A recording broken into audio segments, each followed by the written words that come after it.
Hey everybody, Ben here for the Bonehead podcast, and welcome to the monthly meta. This is where we get together and we have a look at two things in competitive Blood Bowl: what's legal and what's lethal. We go through everything that's available for Blood Bowl 2020 right now, and quite frankly, whether you need it, whether it's good, if you're going to need it for a league, if you're going to need it for a tournament, and whether you're going to enjoy it. And the second part is we look at tournaments to see which teams are performing the best and also which teams are the most popular. So if you're going to an event, you can kind of get some statistical basis for what you're likely to play against. Well, quite frankly, based on how well you're playing with your team. Anyway, onwards to what's legal. Okay, it's June. We are nearly halfway through the year, which is very exciting, and what a year it's been. We even got a brand new Blood Bowl team. So, what's new in June? So, we talked about gnomes last month. It's quite a big thing. We got the 30th team in Blood Bowl and another stunty team. We've now got 5 stunty teams, which is beautiful, if not even. I think we need one more stunty team, really, just to make it so that there's even amounts. No, I'd say that back. We need 3 more stunty teams so that we've got 8. Then we can do a nice little, it's just a good round number Games Workshop. We want 8 stunty teams.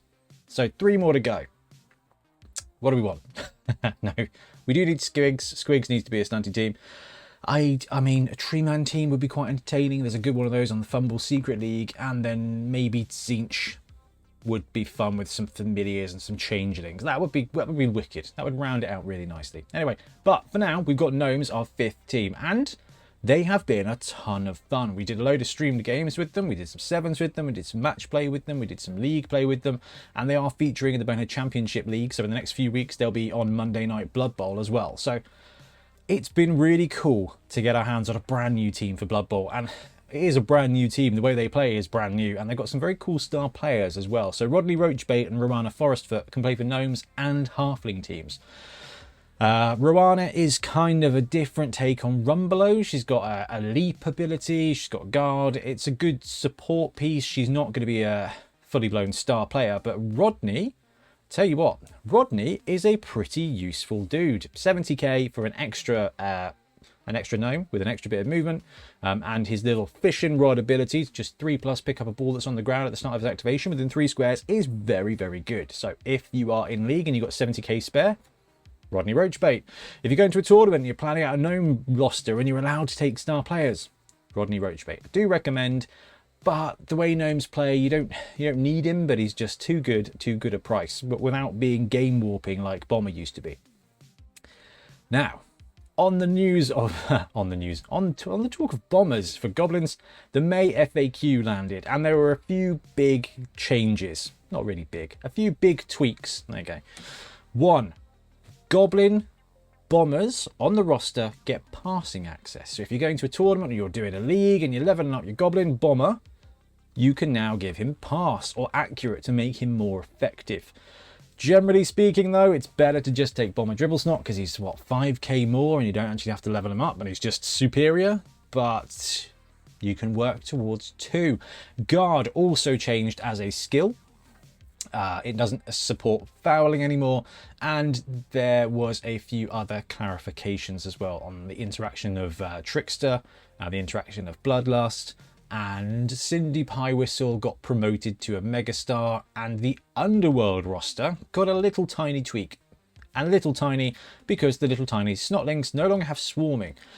So Underworld, as you'll see when we look at what's lethal, are still performing very, very well. And they've been performing very, very well the entire format. So Games Workshop are like, let's tone them down a little bit. So the snotlings can no longer bring on an extra buddy snot, which is going to take a little bit of the feel bad away from playing against them. I don't think it's going to impact the team too much. There will definitely be some strategies, but it's just about bringing it a little bit closer together. So it's not a bad change, but the FAQ is out. Changed a few cool things. Overall, I think that's a really good place to be for June. There's some good updates. What we do need, though, more star player models and more new teams. But let's go back to the basics. What do you need if you're getting into Blood Bowl? If you're coming back to Blood Bowl, if your local wargaming group has gone, ooh, 40k, let's play something different, or if you're just looking to join the best tabletop game out there with the best community, then this is definitely the list. You will need, unsurprisingly, this may shock you, the rulebook. You will need the rulebook. Now, the rulebook has got the rosters for a lot of teams in there and a lot of the star players, so it's a very good place to start. But on the basis that you have the rulebook or are getting the rulebook, the FAQ. Now, the FAQ is turning into a bit of a chunky document at the moment. There are some changes in there, so swarming, some tier things. Most of it is edge cases though, but if you are playing with a friend, wouldn't worry too much about it. If you're playing casually, wouldn't worry too much about it. I think the changes and stuff, the designer's commentary makes the game better, but it's not a priority. If you're going to a league or a tournament where you're playing outside of your immediate like casual players, then you definitely need to have a look at the FAQ. You definitely need to just peruse it over the lunch break while you're having a cup of tea in the evening. Just have a look at it so that you're familiar with some of the oddities and some of the edge cases. Most of it you won't need to know, but it's good for you to know that it's there so that you don't need to know it. Better than not knowing it and being surprised by it, which I think is not the worst place. So you've got the rulebook, you need the rulebook, you need the FAQs, and then there's some other bits you can get. But the team rules and the star player rules, if you get them from Games Workshop, they come in the box now. So the gnome team comes with a little instruction booklet that says it's going to be 17 pieces for each of your gnomes. But it also comes with the rules, the full rules for the team in the back. So you buy a box of gnomes, you're good to go. You buy a star player from Forge World, the rules will come with it. Games Workshop has a downloads page where you've got some Teams of Legend. We'll come to that in a second, but it's also got all the there's a load of PDFs for I think most of the star players that are available as well. So if you're coming into Blood Bowl and you want the rules like that, you can get them. The other place is you've got Fumble and Tourplay and some of our roster tools that have got the rosters for everything out there and the rules for everything out there. So if you're looking at a star player and going, what does he do? What do they do?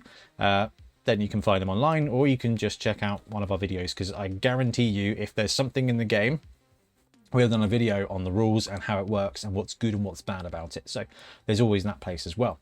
Now there's two purchases here you can make, the Almanac 2021 and the Almanac 2022. They seem to have stopped for now, but what they were doing was they were bundling everything up from that year. So the Spike magazines, White Dwarf articles, stuff like that, they put them all together and incorporate some star player rules. I personally, at this stage in the game, I wouldn't worry about the almanacs. If you could pick them up secondhand for $5 each, brilliant, because more books is more better, especially when it comes to Blood Bowl, but otherwise I wouldn't worry too much about it. They are just compilations. What you do need is the rulebook and the rules for your team and star. But there's a couple of other things that I recommend. You don't need, okay? Teams of Legend. There are 3 teams left. The Teams of Legend were the teams in the older version of Blood Bowl that haven't been re-released by Games Workshop yet. And we're down to the final 3. We've got Tomb Kings, that's Khemri. We've got High Elves, and we've got Chaos Dwarves. 3 teams left to go. Games Workshop seem to be doing this thing where they're kind of like, right, let's revamp the old teams, and every now and again they'll stick a brand new team in there, which actually, I know that there's some Tomb Kings players and some High Elf players that are like, oh, give us some new models, but with the strength of the third-party market out there, it's fine.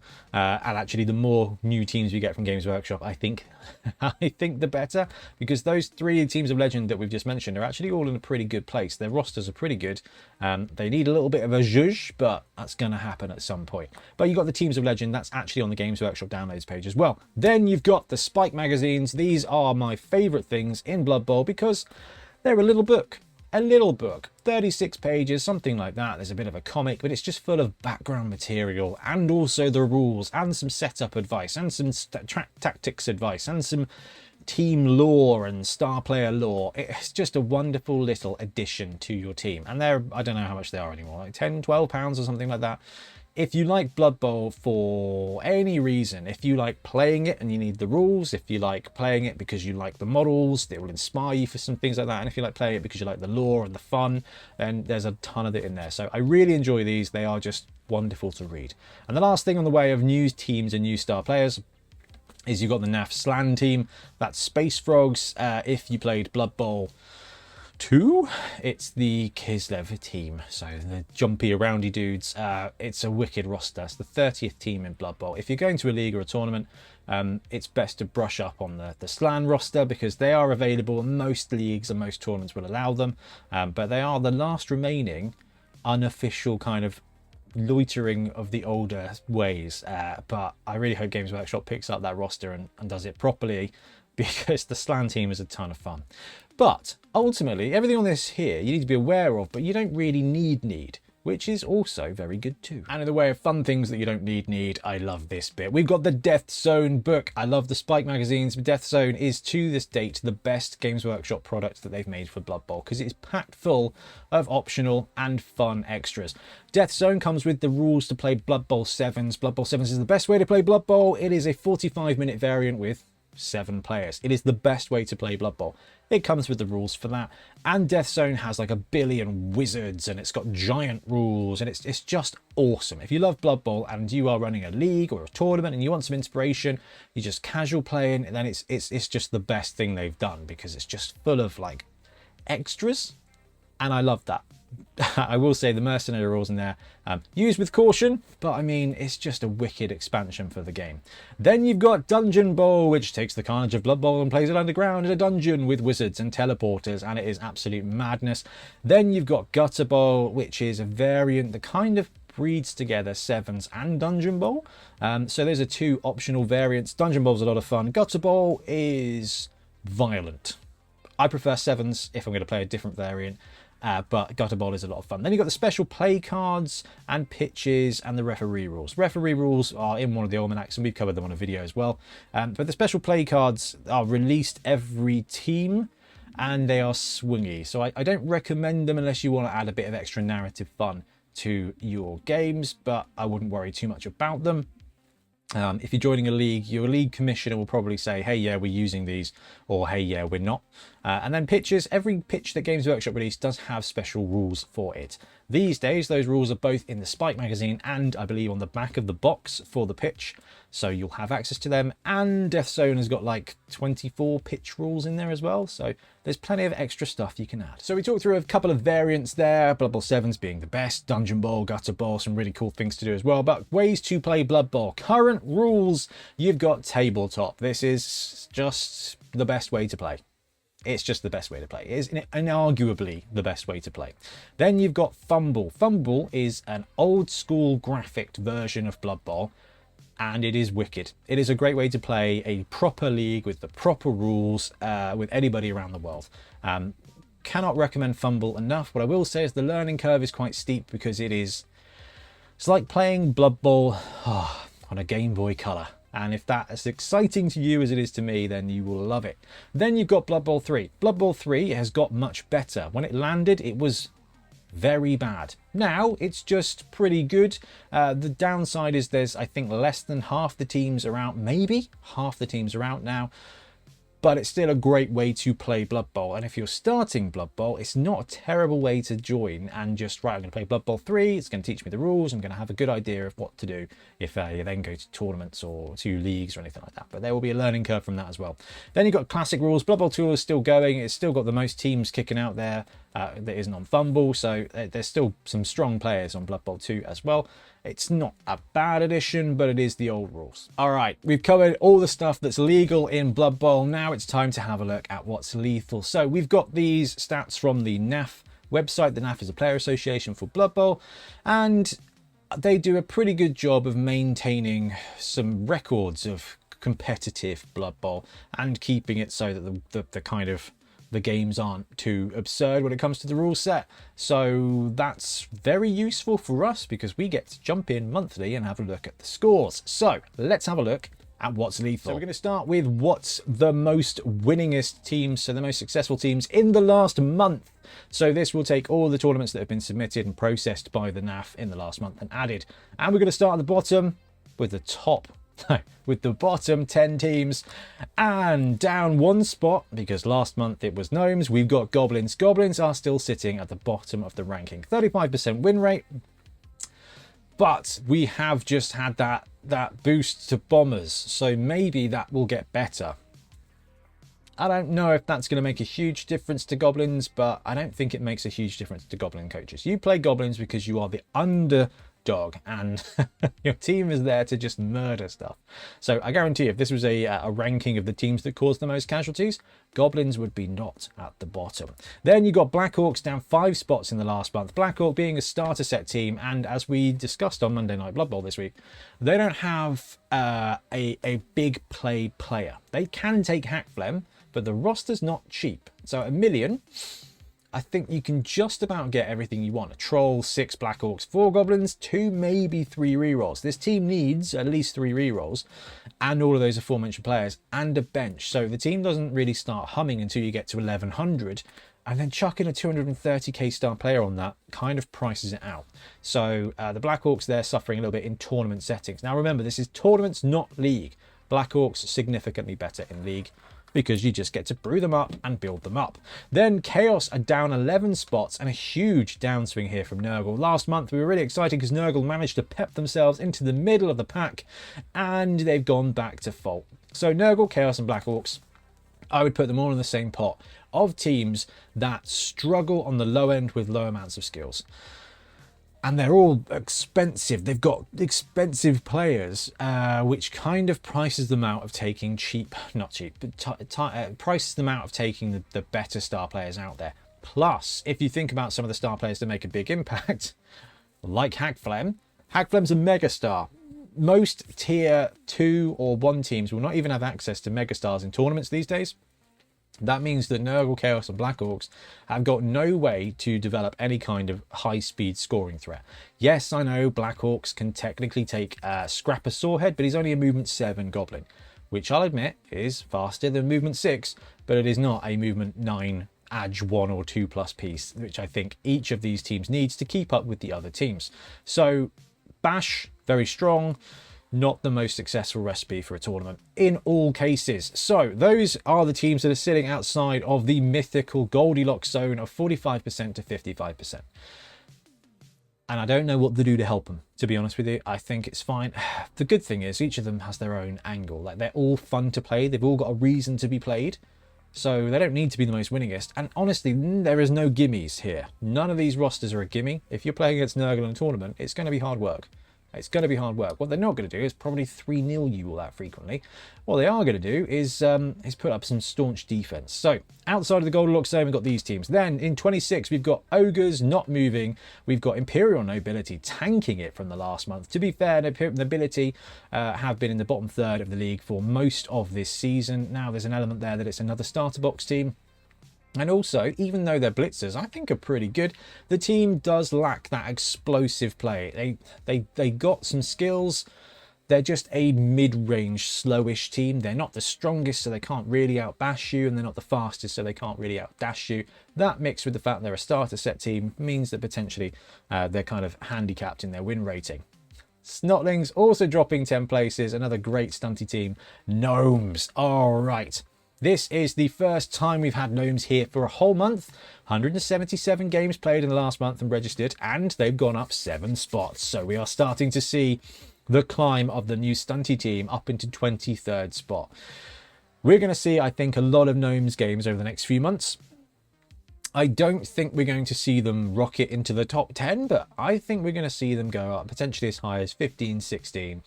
Before they fall. What's going to happen, and we see this with every new team release, but I think Gnomes will be potentially a little bit more swingy than that, is players bring them and no one knows what they're doing. The Gnome coaches learn what they're doing, therefore they get an edge. Then everyone else learns how to play against Gnomes and it balances out again. So I think we'll see Gnomes spike to the top half. No, not to the top half, to about halfway, and then they'll drop back off again. Down 1 spot, Halflings, the other stunty team. 1, 2, 3, 4, 5, all stunty teams in the bottom third. And High Elves. High Elves have been consistently, really, top 10, top 5 for most of this season. They have had a bad month, dropping to 47%. Now, it's a lower batch of games, 136 played in the last month, but High Elves have got huge potential. But hey, it is possible to make no mistakes and still lose, as the great Picard says. Into the top 20, or the middle zone, we've got Norse here.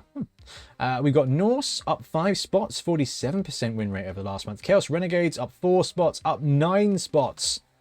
Tomb Kings Tomb Kings are another team that have floated around the top 10, top 5 for most of the season, so them having a bit of a bad month is a bit of a surprise, but I mean, I don't think there's anything to worry about. Tomb Kings have been a surprise to me in how well they've performed, because, you know, Cheney is a quite a powerful ability, but a star player addition to the team, but is a lot of money. So we saw Joe Solo run a Tomb King roster in one of our tournaments where he ended up dropping 2 Guardians to take Cheney, gave him a move 8 strength 4 scoring threat, but he lost 2 of the strength 5 pieces. So there's some good trade-offs you can do with Tomb Kings, but they are just the absolute epitome of consistency is key. Dwarves up 11 spots from last month. Again, Dwarves, I think, and Tomb Kings had a bad month, so them bouncing back is not surprising. Necromantic dropping 11 spots to a 49% win rate over the last month. Again, is a big chunk down, but Necro, I think, were overperforming last month when they ended up in the top 10. So to see them bounce out into the middle makes a lot of sense. Humans down a few spots. Lizards up a few spots. Khorne having a great month here, bouncing to 49% win rate, 375 games played, up to 13th spot. Right, those are the sub 50% teams. Then we got Chaos Dwarf bang on 50%. Orcs up to 51% actually. So Orcs are the kind of, in Magic the Gathering, there is a what is it they call it, a mythical common, a mythical that's just the best common or the best sort of average card that just overperforms, and Orcs are the boogeyman of tier 2. So Orcs and Humans got downgraded to tier 2. In tournaments, that means they're normally getting 1 or 2 extra skills and maybe 20 to 50 extra K. Now, with Orcs, you don't need a lot of money on your roster, but you do want skills. So the more skills the Orc team gets, the better it is. So it's wicked to see them not only be one of the most popular teams in Blood Bowl, but them to almost break into the top 10 now is fantastic. And talking of the top 10, we move on. And OWA down 8 spots, but staying in the top 10 is just phenomenal. So we talked about Tomb Kings being overperformers this entire edition. OWA have been the slow brew. They have burned out and they struggled down the lackluster regions of the 20s. And then all of a sudden, the players that were running them were like, do you know what? I can play these better by using less dwarfs, which is quite amusing. The dwarf blockers are a bit of a trap. They are tempting, but in a tournament format, you can drop them out. They do give you access to guard, though, so it depends on your skill set. And that's the thing. Old World Alliance here are the kind of team that benefits the roster building phase as opposed to everybody else. So OWA doing a really good job there, hitting 51%. Also 51%, but down 2 spots is Undead. Up 11 spots to 51% is Skaven.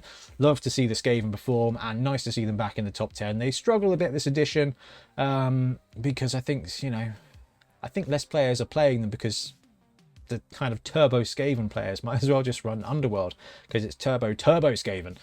So you kind of see that, but them raising up is much happiness to me. Slann up 1 spot as well. We talked about this, the last of the unofficial teams floating into the top 10 makes me extra happy, and for them to stay there for 2 months is really good. Bang on 6th spot is Elven Union. Again, another team that's kind of loitered in the mid-zone and found its footing over the last 2 months. So, then we move into the top 5. Wood Elves, 55% win rate. These are the last of the teams sitting inside the Goldilocks zone, up 4 spots. So, Wood Elves, again, right, we're seeing this shift now, I think, and it's to do with the star player meta in a way. We're starting to see the teams that rely less on star players start to perform up a bit. Skaven, Undead, Elven Union, Wood Elves, like those teams that don't have access or don't rely on Hackflems, your tier 1 stars, are starting to see that opportunity to rise. And in fact, as we finish out the top 5, you'll understand what I mean. Down 1 spot, whoa, we've got Amazons, 56% win rate, 702 games played. Look, the Amazons of old were boring to play against. They were just boring. I know there's some of you out there that really enjoyed them, but to play against them was boring. I think that's probably why people don't like playing against dwarves so much. It's like, dwarves are great. They're a great tactical challenge to play, but playing against them, it's just a bit could be more fun. The old Amazon roster was very similar in that regard. The new one, it's got some spicy bits. There's some targets there for your opponent to take out. There's some ways to play around them, and there's some cool combo things you can do while running them. That makes them more fun. I enjoy that. That makes them, they've got their reason to exist. And the fact that their reason to exist is allowing them to raise up and stay in the top 5 for 2 months in a row makes me very happy, but not as happy as this. Up 12 spots, we've got Vampires, 561 games played, 56% win rate over the last month, into the top 3. Vampires, Amazons, 2 of the last teams Games Workshop has released. A couple of tweaks to the roster. They are by no means OP. There's some elements of them that makes you go, oof, that's pretty potent. And there's some elements of it that go, that's pretty vulnerable. For example, Amazons having no block at all. And Vampires, well, just having Bloodlust. They're fun. They're challenging. And it's wonderful to see some coaches doing really well with them. And we talk about consistency is key. The ultimate team of I don't need a star player is the Dark Elf team. Bin off stars, give me skills, and Dark Elves will start to cook. And I think up 8 spots, doing the maths here, they were in top 10 last month, and they have just continued rising here as well. But the undefeated team, the champion, the Kansas City Chiefs of Blood Bowl at the moment, is the Underworld roster. A lot more games played with Underworld this time, and still hitting that 60% win rate. Let's see if the Snotling adjustment to swarming tones that down. Okay, let's quickly blitz through the most popular teams in Blood Bowl. We've got Gnomes at the bottom, creeping up. We're missing a team here. I'm going to assume that there is a team below Gnomes. And I wonder what it's going to be. Let's do this. Let's do this. Oh, it's High Elves. Okay. Clearly, there we go. Forgot to add that extra team, didn't I? So High Elves dropped down 2 spots, the least popular team. Gnomes increasing. We're going to see that only get better and better as time goes. Then OWA, Imperial Nobility, Chaos Renegades are the bottom 5. Now, Renegades are a challenge. Nobility, we've seen them. They struggle from a competitive point of view. There are teams that do what they want to do better. I love the Nobility roster, and I love the Black Orc roster. I know they're starter set teams, but they've got so much character in them. Character tends to potentially lead more to a league team being really fun, as opposed to a tournament where you want to be kind of turning and burning. Slann, 25th spot, down 8 spots. Snotlings up 3 spots. Tomb Kings up 3 spots. Nurgle and Chaos there to round out the bottom 10 most popular teams in tournaments. Now to the middle, we've got Ogres up 2 spots. Black Orcs up 4 spots. Down 3 spots, we've got Khorne. Staying in 17th place is Goblins. So Goblins, Underworld one side, Goblins the other side, and they have stayed the bookends of this format. But look at the popularity. Goblins are just more popular than basically half the other teams in Blood Bowl. So if you are a Goblin coach, if you have taken Goblins to tournaments, if you have won with Goblins, if you have lost with Goblins, if you draw with a stunted team, it's a win. So there's only 2 options when it comes to that. I salute you. That's good work. You are doing Blood Bowl a service. And then the top half is Elven Union, Chaos Dwarves, stay in 14th space is Wood Elves there, down a couple of spaces is Dwarves, up a little bit is Halflings, and down a few spots is Vampires. So Vampires, 561 games played in the last month. They are nearly in the top 10 of most popular teams. Halflings going up there nearly into the top 10 as well is pretty wicked. As for movement there, small movements, I think that's pretty consistent. There's a little bit there where people have gone, I'm going to take Halflings just to prove Gnomes wrong, potentially. Or, and this is something I'm hoping, this is supposition, however, on my part, I'm hoping the Halflings have gone, do you know what? I reckon I can take old Roachbait and see if that can brew up my roster a bit. That's an interesting one. And that takes us into the top 10 of most popular teams in the last month for Blood Bowl. We've got Humans, we've got Norse, we've got Necro, we've got Lizards, we've got Dark Elves. So Dark Elves down 1 spot, Necro down 4, Norse down 3. That top 10, that bottom top 10 has stayed basically the same. All those teams were in the top 10 last month as well. Amazons down 3 spots, still 700 games in the last month. 2 more games popular is Skaven. So my boys have raised their win percentage, and all right, they got a little less popular, but that's okay. That's okay. And then Undead, back into the top 5. Undead have been one of the consistently most popular teams in this format. And you know what? They're going to continue to rise. Their win percentage overall, no, that's in 7s. I was looking at the 7 stats earlier to spoil what we're going to be looking at in July, because, 7th month, 7th meta. Undead, bad in 7s. Interesting. Good in 11s though, and popular in 11s, so wicked to see. Then we have got a bit of a surprise here. So Underworld, they're not bad. People like winning with them, but it was kind of like, I don't want to be that guy. I don't want to be that guy that takes Underworld all the time, because there is a bit of a stigma attached to it. There shouldn't be. Blood Bowl is just, I'm going to try and run Underworld because it'd be cool to just be explosive offense. That is worthwhile. That is a honourable thing. They dropped. They're back. Underworld still popular and doing really well. They are Boogeyman. Orcs are the tier 2 Boogeyman. Underworld are the tier 1 Boogeyman. But still, people love the tier 2 Boogie even more than the tier 1. And I think that's absolutely fantastic. So Orcs winning 51% of the time and winning at Blood Bowl. If you are going to a Blood Bowl tournament, these are the teams you want to watch out for. Interestingly, Norse still in the top 10, even with only 47% win rate over the last month. But look, these are the teams you want to be prepping to play against. And the lethal ones are the ones you want to be prepping to play with. Okay, so that's the monthly meta for June. Some interesting ones there. Very excited to see Vamps bouncing up and Amazons bouncing up. It's such a good time to be playing Blood Bowl. I'm hoping to see Underworld come back into the pack a little bit. I will be overjoyed when we get to a point where Underworld are where they're starting to sweat because some of the other teams are coming after them. But the greatest thing here about Blood Bowl is that on any given Sunday, on any given kickoff, any Blood Bowl team can genuinely beat any other team. Yeah, sure, there's a statistical probability involved. If someone's playing against me with a stunty team and I'm playing Skaven, I'm feeling quite confident, but nothing is a gimme in Blood Bowl, and I think that's why this is the best game out there. Magic the Gathering, your deck can wreck you. The dice will get you in Blood Bowl, and I think that's fantastic. Anyway, let me know what you think of the meta at the moment, and we'll be back soon with more Blood Bowl content. Happy blocking.